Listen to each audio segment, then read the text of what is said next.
क्या देख रहे हैं? लिसन,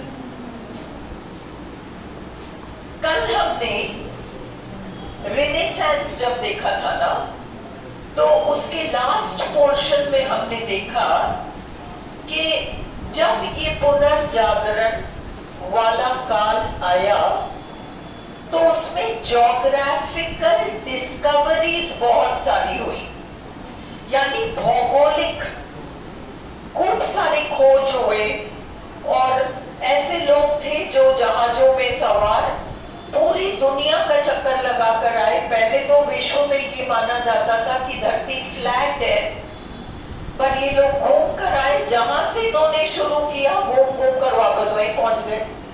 इनको समझ में आ गया कि धरती फ्लैट नहीं है, धरती गोल है, स्फीयरिकल है, ये समझ में आ गया, है ना, फर्स्ट ऑफ ऑल। इसके साथ साथ जब ये एक व्यक्ति निकला अपने एक टोली के साथ, अन्य लोग भी निकले, बहुत बड़े बड़े नाम थे, अभी अपन ने नाम लिखा है, Christopher Columbus, Vasco da Gama, Marco Polo.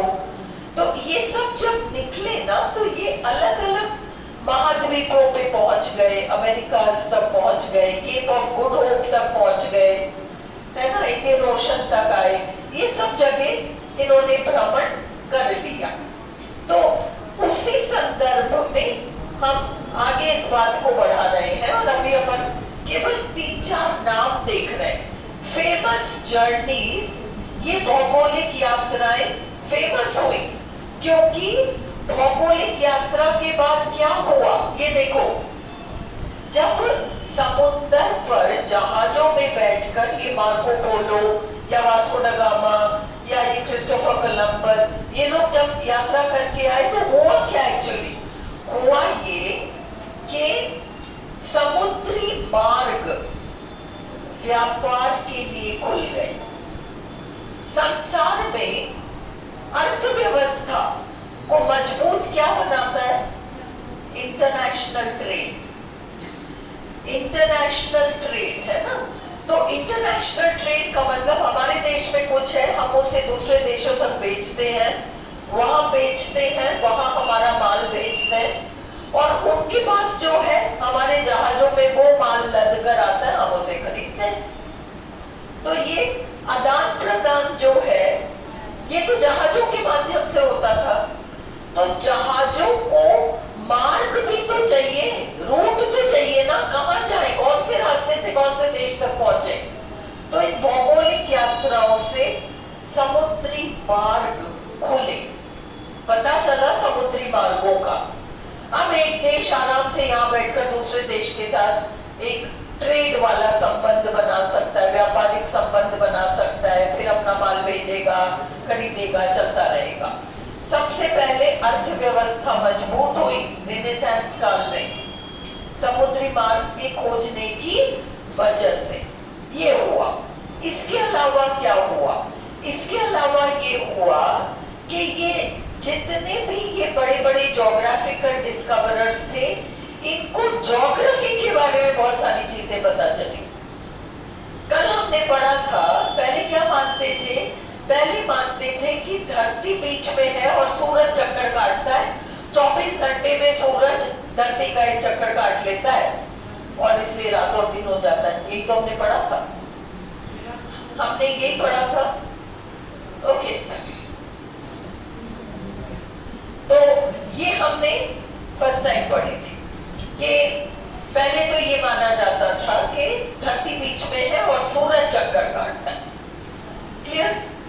अब क्या हुआ? अब पता चला उल्टा है, सूरज बीच में है, हीलियोसेंट्रिक। हीलियोसेंट्रिक, हीलियो सूर्य से संबंधित, हीलियोसेंट्रिक में पता चला है सूरज सेंटर में है और धरती चक्कर काटता है, और धरती दो तरह से चक्कर काटता है। एक तो अपनी दूरी पे घूमता है 24 घंटे में, रात और दिन हो गया, और दूसरा दूरी पर घूमता घूमता यूं घूमता है, तो वो 365 डेज में सूर्य का एक भ्रमण कर लेता है। ये पता चला। ये सारी चीजें रेनेसांस काल की हैं।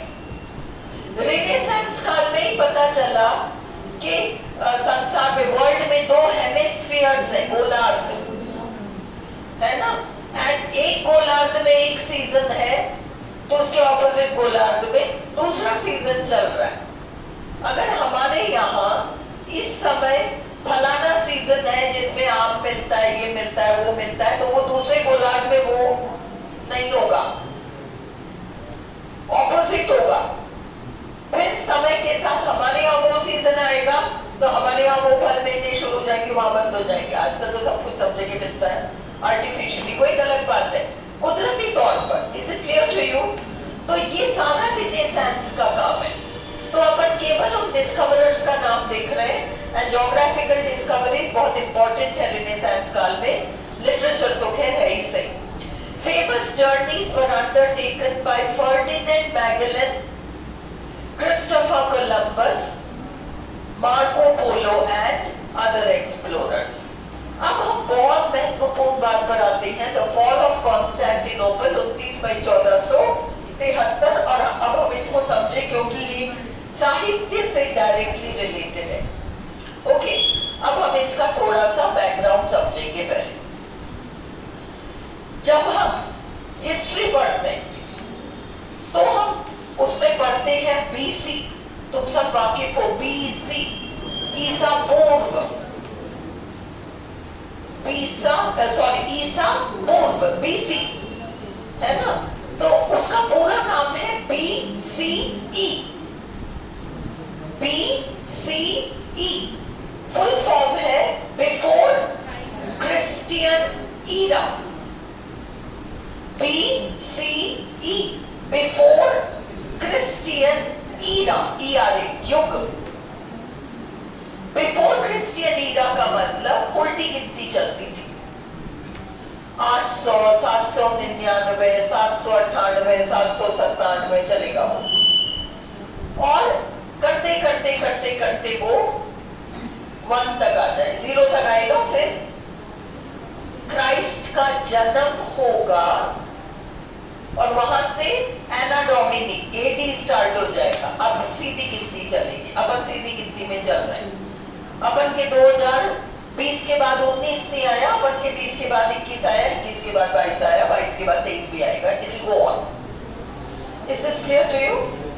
तो अब क्राइस्ट का आना हिस्ट्री में, लिटरेचर में, हर क्षेत्र में, आर्ट एंड कल्चर में, हर चीज को प्रभावित करेगा। और हम धर्म की बात नहीं कर रहे, हम धर्म की बात बिल्कुल भी नहीं करेंगे, है ना, धर्म की कोई बात ही नहीं है। क्राइस्ट का जन्म एक पीरियड की शुरुआत है, बस हम ये देख रहे हैं। अब क्राइस्ट का जन्म हुआ तो क्या हुआ, क्राइस्ट ने क्रिश्चियनिटी, क्राइस्ट ने कभी ये नहीं कहा मैं भगवान हूं या कुछ भी हूं, उन्होंने कहा ईश्वर का पुत्र हूं, इतना सा कहा। और फिर क्रिश्चियन धर्म की स्थापना हुई। क्रिश्चियन धर्म की स्थापना रोम में हुई, वैटिकन सिटी रोम, 1st सेंचुरी एडी, प्रथम शताब्दी में। और फिर वहां एक पोप बन गए। पोप यानी धर्माध्यक्ष पूरे विश्व के क्रिश्चियन लोगों के लिए। दुनिया में कहीं पर भी किसी भी कोने में आज के बाद ईसाई धर्म का कोई भी फॉलो करे, उसके लिए सर्वोपरि कौन रहेंगे? पोप, है ना, ये वाली स्थिति थी। अब पोप आ गए। अब वो पोप आए, फिर पोप के अधीन बहुत सारे अन्य अफसर लोग आए रोम में। और धीरे धीरे धीरे धीरे समय के साथ एक इच्छा इन लोगों की हुई कि भाई हम अपने धर्म का प्रचार करें, प्रचार प्रसार करें। जो लोग लोहा लक्कड़ पूजते हैं उन सबको अपन क्रिश्चियन बनाए और वो क्राइस्ट के कहे मार्ग पर चले, ये उनकी इच्छा थी। तो इसलिए उन्होंने प्रचार प्रसार शुरू किया। द्वितीय शताब्दी में केरल में भारत के क्रिश्चियन धर्म आ गया। इंग्लैंड में नहीं आया, इंग्लैंड में 6वीं शताब्दी में आया, इंडिया में 2वीं शताब्दी में आ गया। इंडिया के कुछ एरियाज पहले क्रिश्चियन बन गए, अंडरस्टूड। बाद की कंट्रीज इंग्लैंड वगैरह में तो 6वीं शताब्दी में आया है। Is this clear to you? अब इससे क्या होगा? होगा ये लोग यात्राएं करेंगे, इधर उधर उधर उधर यात्राएं करेंगे। हमेशा यात्रा में क्या होता है, हम सीखते बहुत हैं। आप यहाँ से दक्षिण भारत चले जाओ, आपको वहां के रहन सहन, पहनावा, ओढ़ावा, खान पान सब समझ में आता है ना। बहुत सारी हमको नई इंफॉर्मेशन मिलती है, इसलिए ट्रैवल्स का हमेशा ही एक वैल्यू रहता है। अब क्या हुआ कि रोम शहर में पोप रहते हैं, सबसे बड़ा, विश्व का सबसे बड़ा गिरजाघर रोम में, ये वैटिकन सिटी रोम कहलाता है ना। जब हम डिटर्मिनर्स एंड आर्टिकल्स पढ़ेंगे, और बहुत जल्दी पढ़ेंगे, नोट्स डल चुके हैं आपके, ये मत वेट करना, कॉपी करो अपने रजिस्टर में, मैं उसको फट से करा दूंगी, बोर्ड पे नहीं दिखाने वाली। You have to copy them down. हमको प्रैक्टिस के लिए बहुत समय चाहिए, इसलिए प्लीज रोज 1 घंटा बैठ के नोट्स, ग्रामर का रजिस्टर अलग बनाओ, लिटरेचर का अलग बनाओ। जिसमें जो डालती हो ये मत पूछो ये मॉर्निंग के लिए, इवनिंग के लिए। मॉर्निंग इवनिंग दोनों को आरपीएससी देना है, ये दोनों के लिए। Understood? All of you copy down. तुम्हारे पास मैटर होगा तो मैं कल से समझा दूंगी आपको, है ना, क्योंकि तुम लोग ग्रुप में पूछते हो, फिर तेज सिंह को जवाब देना पड़ता है हर चीज का, तो इसलिए मैं क्लास में डायरेक्टली बता रही हूँ। अब क्या हो रहा है, अब लिसन, पे अटेंशन, कर बात बंद करो, वीडियो में फालतू नॉइज आएगा। अब रोम में वो पोप आ गए, और रोम में सम्राट थे, 3 सम्राट थे। इतना बड़ा साम्राज्य था रोम कि एक सम्राट से तो ना संभले, तो वो 3 भागों में बटा हुआ था। ओके, तुम लोगों ने सबने जूलियस सीजर का संभवतः नाम सुना होगा, उन 3 महान सम्राटों में से वो भी एक थे। पर ये तीनों ठहरे तो देखो सम्राट लोग, और इनको समझ में नहीं आया कि हम इस पोप के सामने क्यों झुके। हम है जो भी है, हमको इस पोप के सामने झुकना पड़ रहा है। क्यों झुकना पड़ रहा है? क्यों डराता है? पोप नहीं डराते थे, पर उस जमाने में जो उनके अधीन लोग हुआ करते थे, हर धर्म में ये सब कुछ प्रैक्टिसेस चलती है डराने का। ऐसा करो, शास्त्रों में ऐसा लिखा है, होता है ना। तो अपन साधारण लोग होते हैं, अपन आसानी से डर भी जाते हैं। अपन 21वीं शताब्दी में डर जाते हैं, तो पहली शताब्दी में सोचो क्या बुरा हाल रहा होगा। आज तब तो कुछ भी ज्ञान भी नहीं था। तो ये सम्राट लोग डरते भी थे पोप से, पर क्योंकि उनके ब्लड में वो चीज है, बहादुरी, और उनको किसी का कंट्रोल पसंद नहीं था। तो तीनों में से एक था जिसका नाम था, अब ये जूलियस सीजर वगैरह आगे चला गया, सन आ गया 330 एडी, सन 330 एडी। तो अब ये 3 साम्राज्यों के एक सम्राट जिसका नाम था कॉन्स्टेंटाइन। आरपीएससी आपसे कॉन्स्टेंटाइन के बारे में नहीं पूछेगी, बट आपको रेनेसांस याद ही नहीं होगा जब तक आप उसको एक स्टोरी की तरह ना सुनो, इसलिए मैं सुना रही हूँ। 330 एडी में कॉन्स्टेंटाइन नाम का एक सम्राट था, थोड़ा समझदार था। उसको लगा पानी में रह के मगरमच्छ से बैर वाली स्थिति तो पॉसिबल नहीं है, रोम में भी रह जाऊं और पोप से बैर भी ले लूं, ये नहीं हो सकता। इसलिए अपन को कुछ और तरकीब सोचनी होगी। उसने क्या किया, उसने रोम में अपना साम्राज्य रखा, उसकी राजधानी रखी, और फिर मुआयना किया कि ऐसी कौन सी जगह है जो अर्थव्यवस्था के हिसाब से अच्छी है, मौसम अच्छा है, खान पान की कमी नहीं है, मैं वहां जाके बस जाता हूं और वहां एक दूसरी राजधानी बना लेता हूं। उसने तलाशा, ढूंढा, सब किया, तो उसको एक जगह मिली, बॉस्फरस नदी के किनारे एक जगह मिली। शानदार इलाका, मौसम बड़ा सुहाना, फल सब्जियों की कोई कमी नहीं है ना, और क्लाइमेट अच्छा होगा तो आपकी लाइफ अपने आप ही अच्छी हो जाती है। रेगिस्तान में लाइफ कैसी रहती है ना, पानी के लिए तरस जाओ, कितनी परेशानी है। वहां तो इतना सुहाना मौसम, उसने कहा चल भाई वहां चलते हैं, और वो उस जगह पर जाकर उसने उस शहर को एक नाम दिया खुद के ऊपर, कॉन्स्टेंटिनोपल। कॉन्स्टेंटिनोपल शहर का नाम है। और साम्राज्य का नाम उसने दिया, साम्राज्य बाइजेंटियम। जिन लोगों ने एमए पढ़ा है, विलियम बटलर येट्स पढ़ा है, उन्होंने सेलिंग टू बाइजेंटियम वगैरह पढ़ा होगा। पोएम येट्स ने बाइजेंटियम के ऊपर बहुत सारी पोएम्स लिखी है। अब वो अलग बात है, अपन सब भूल भाल गए, कोई बात नहीं। आरपीएससी नहीं पूछेगी। बट एनीवे तुम समझो, बाइजेंटियम एक बहुत बड़ा साम्राज्य था और ये कॉन्स्टेंटिनोपल वहां जाके बस गया और उसने अपनी राजधानी वहां बना ली। वहां उसने राजधानी बना ली तो अब क्या होगा, वहां पर सम्राट जाके बस रहा है। सारे जो धनाढ्य वर्ग के लोग होंगे कॉन्स्टेंटिनोपल जाके बस जाएंगे। क्यों बस जाएंगे? क्योंकि वहां डायरेक्टली समुद्री मार्ग है व्यापार के लिए। व्यापारी को क्या चाहिए?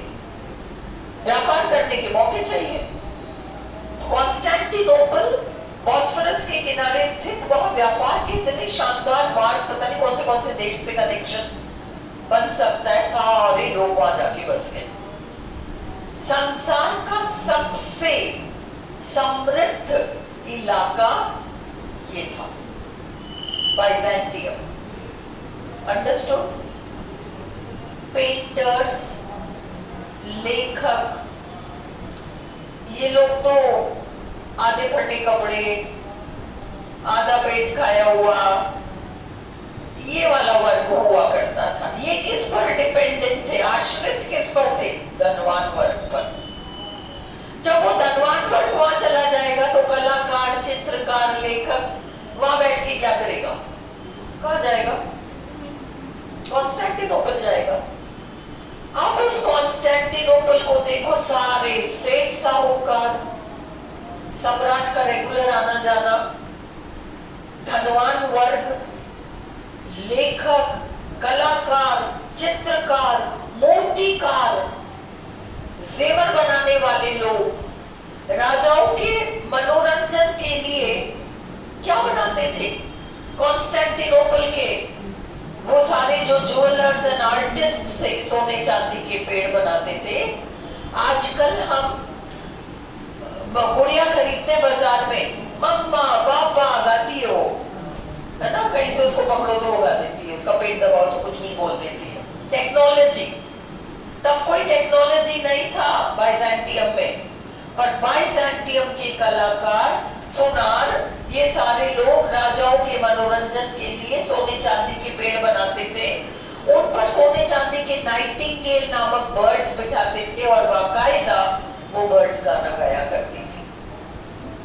सोचो कैसा रहा होगा बाइजेंटियम। संगमरमर पर काम करने वाले मूर्तिकार संगमरमर के पर्दे बनाते थे और जब तेज हवा आती थी लगता था कि अब ये पर्दा हिलेगा, इतना रियलिस्टिक। ये था वो कॉन्स्टेंटिनोपल, बाइजेंटियम। 330 में इसकी स्थापना हुई। इसकी समृद्धि कई गुना मतलब बढ़ गई, बहुत सारी बढ़ गई। और यहाँ के जो लेखक और राइटर्स थे, बेस्ट, उत्कृष्ट किस्म के यहाँ आकर बस गए। और ये सिलसिला लगभग 1100 साल चला, 330 से 1453 तक चलेगा। इस अकेले इलाके में लिटरेचर इतनी तेजी से पनपेगा, literature, art, painting, music, architecture सब यहाँ पर खूब तेजी से विकसित होगा इस इलाके में। Is it clear? अब इस बीच क्या होगा, एक दूसरा धर्म उठकर आता है जिसको कि हम इस्लाम के नाम से जानते हैं। और ये जो दोनों धर्म है, क्रिश्चियनिटी और इस्लाम, ये आपस में कंपटीशन में आ जाएंगे। कंपटीशन में आ जाएंगे तो अब किस बात का कंपटीशन है? या मतलब हम अपना अपना प्रचार करें और दूसरों को धर्म परिवर्तन करा अपने धर्म में लाए, ये तो है ही सही, है ना। पूरा पूरा संसार खुला पड़ा था, कभी इधर कभी उधर जाकर ये परिवर्तन की काम ये दोनों धर्म करते थे। और फिर एक समय आया जब ये आपस में लड़ गए, या तो मैं ही या तू ही, ये वाली स्थिति आ गई। तुम लोग हिस्ट्री पढ़े हुए बच्चे हो तो तुम्हें क्रूसेड्स का पढ़ा है, तुमने पढ़ा है। तुम वर्ल्ड हिस्ट्री पढ़ते हो क्या? नहीं, वर्ल्ड हिस्ट्री तो आता ही नहीं है तुम्हारे। तो इसलिए क्रूसेड्स, है ना। तो वो क्रूसेड्स के दौरान एक ऐसा सम्राट था, ये कॉन्स्टेंटिनोपल क्योंकि इतना रिच सिटी था, तो इसकी सुरक्षा 7 दीवारों से घिरा हुआ था। और उसका सिस्टम ऐसा था कि अगर कोई आक्रमण करे तो तोड़ फोड़ दे तो तुरंत उसका रिपेयर का काम शुरू हो जाएगा। तो बड़ा मजबूत था। इसको कितनों ने, और वहां पर एक बहुत ही शानदार गिरजाघर खड़ा किया गया। तुम सबने बीए फर्स्ट ईयर में पढ़ रखा है, सेंटा सोफिया। हम भूल गए, वही गलत बात है। सेंटा सोफिया नाम का गिरजाघर वहां खड़ा किया गया। और वो जिस सम्राट ने उस गिरजाघर को खड़ा किया, बहुत आलीशान, इतना पैसा, हीरा जवाहरात क्या नहीं था उसमें, सब लता पता हुआ। और वहां ईसाई धर्म की प्रार्थनाएं सभाओं में की जाती थी। और इतने में अब ये मोहम्मद से कई सम्राटों ने तय किया कि हम उस गिरजाघर को मस्जिद बनाए मानेंगे। ये उस समय, इसमें सही गलत वाली बात नहीं, ये कॉम्पिटिटिव स्पिरिट रही है तो ये चलता रहता था। तो अब ये दूसरा धर्म उस गिरजाघर को अपना वो बनाना चाहेगा कि भाई हम इसको मस्जिद में कन्वर्ट कर दें। ओके, कई कोशिशें की हुई नहीं, कॉन्स्टेंटिनोपल को जीतना संभव ही नहीं था, इतना मजबूत था। फिर आया ये Ottoman empire, Turkey. Ottoman empire Turkey है। वहां का सम्राट था मोहम्मद सेकंड, MEHMED इंग्लिश में लिखते हैं वो मोहम्मद सेकंड। और मोहम्मद सेकंड ने, जहां तक मेरा ख्याल है, 5 अप्रैल 1453 इसने क्या किया, पहले कई बार आक्रमण करने की कोशिश की, हर बार हार जाता था। कॉन्स्टेंटिनोपल को जीतना संभव नहीं था। फिर ये एक बार 1453 में कसम खाकर घर से निकला 5 अप्रैल को कि कॉन्स्टेंटिनोपल को जीतूंगा वरना वापस ही नहीं आऊंगा। तो 5 अप्रैल से 29 में, देखो 1.5 महीने से भी ज्यादा, है ना। तो इस 1.25 महीनों में वो गया, लगातार वार किए। और अब तक जिसने कॉन्स्टेंटिनोपल की स्थापना की थी वो तो कॉन्स्टेंटाइन प्रथम था। वो चलते 330 से 1473 तक कॉन्स्टेंटिनोपल 11वां आ गया और 29 मई 1473 में ही घुस गया। और इसने सेंटा सोफिया पर भी कब्जा कर लिया और पहली बार वहां नमाज पढ़ी थी। अंडरस्टूड? तो ये हिस्ट्री है। लिटरेचर का है। अब हम लिटरेचर देखें। फॉल ऑफ कॉन्स्टेंटिनोपल लिटरेचर में रिनेसेंस काल में विशेष महत्व रखता है। क्यों? क्योंकि सारे लेखक और ड्रामेटिस्ट और सारे ग्रीक राइटर्स, ग्रीस के सारे राइटर्स, है ना, ये सारे के सारे लोग कॉन्स्टेंटिनोपल में जाके बस गए थे। कॉन्स्टेंटिनोपल सेक्युलर था, हालांकि सम्राट तो रोमन था, पर दुनिया का कोई भी आके वहां बस सकता था, जो व्यापार वगैरह में इंटरेस्टेड हो वहां बस सकता था। तो ग्रीस के महान लेखक और बड़े बड़े लोग वहां जाके बस गए थे। जैसे ही कॉन्स्टेंटिनोपल पे आक्रमण हुआ, अब वो तो वहां से भाग निकले। कहां भागे? लेखक लोग कहां? लेखक, कलाकार, चित्रकार, मूर्तिकार कहां भागेंगे? वो पड़ोस के प्रांत में भाग गए। फ्लोरेंस, जो इटली है, इटली में एक शहर है फ्लोरेंस। फ्लोरेंस तो वैसे ही केंद्र था रिनेसेंस का, कल ही हमने पढ़ा है ना, टस्कनी एंड फ्लोरेंस। कॉन्स्टेंटिनोपल से लगा हुआ फ्लोरेंस के अंदर ये लोग घुस गए, सारे राइटर सब क्या क्या उठा के ले गए। उनके पास सोना चांदी हीरा मोती नहीं था, उनके पास तो उनकी पांडुलिपियां थी, वो लेके वो भागे और वे फ्लोरेंस में घुस गए। फ्लोरेंस का ड्यूक जो था, ड्यूक ऑफ फ्लोरेंस, बड़ा होशियार और शातिर दिमाग का था। उसने सारे यूनानी लेखकों को कहा, मेरे राज्य में आराम से रहो, तुम्हें जिस धर्म की पालना करनी है करो, बस ये पांडुलिपियां मुझे दे दो, ये मेरे हवाले कर दो। और मरता क्या न करता, जान बचाने वाले व्यक्तियों को पांडुलिपियों की पड़ी होगी क्या, उन्होंने उठा के दे दिया कि बस हमको सुरक्षित रहने की जगह दे दो, यहाँ तुम्हें जो करना है करो। और ड्यूक ऑफ फ्लोरेंस ने क्या किया, उन सारी ग्रीक मैन्युस्क्रिप्ट्स को लैटिन भाषा में ट्रांसलेट करके वो रोमन लिटरेचर के नाम से अब चलेगी। अब ये ग्रीक लिटरेचर जो रोमन में ट्रांसलेट होकर चल रही है, ये इंग्लैंड तक आएगी, इसको पढ़ा जाएगा। ग्रीक और रोमन लिटरेचर का पुनर्जागरण रिनेसेंस है। ग्रीक आर्ट का पुनर्जागरण रिनेसेंस है। ये ग्रीक और रोमन संस्कृति का पुनर्जागरण रिनेसेंस है। और ये सारा प्रभाव कहाँ आएगा, पहले तो 2 देशों तक सीमित था, ग्रीस और रोम, और कॉन्स्टेंटिनोपल पर आकर केंद्रित हो गया। अब कहाँ जाएगा, इंग्लैंड आ जाएगा, इंग्लैंड आ जाएगा। Is it clear to you? England आएगा और इंग्लैंड में महारानी एलिजाबेथ के परदादा लोग ये बड़े बड़े लेखकों को शरण देंगे। तुम्हारा इरास्मस कल हमने पढ़ा था, इन प्रेज ऑफ फॉली, ये लोग सब इंग्लैंड जाएंगे, अपनी बुक देंगे, अपनी ज्ञान की बातें कहेंगे, और अब इंग्लैंड में रिनेसेंस शुरू हो जाएगा। Is this clear to you?